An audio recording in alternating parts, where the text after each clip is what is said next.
orang bertakwa ini ialah orang yang dia cuba elokkan sedaya mungkin daripada terjatuh dalam dosa. Kemudian bila dia berdosa, dia bertaubat kepada Allah. Dan dia bukan orang yang duk buat dosa semacam. Dia sedekah dia tahu. Ini maksud orang bertakwa. Walaupun berlaku dosa, salah silap, tapi dia terus kembali kepada Allah. Sebab itulah, kita nak mari perasaan taubat mula-mula sekali al-i'tiraf bidzambi. Kita kena mengaku kita ni buat dosa dulu. Kalau kita tak mengaku kita buat dosa, maka taubat kita akan susah.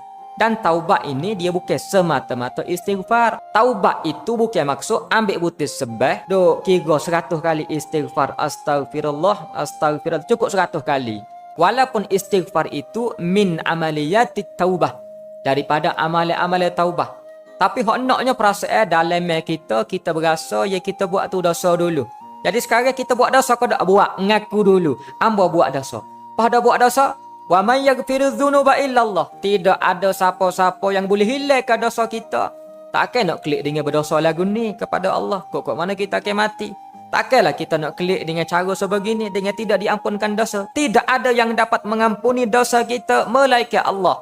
Maka masa tu kita mengharapkan keampunan daripada Allah. Tubiklah mulut kita istighfar, astaghfirullah al-azim, ya Allah, ampunkan aku ya Allah. Ini antara ciri-ciri orang yang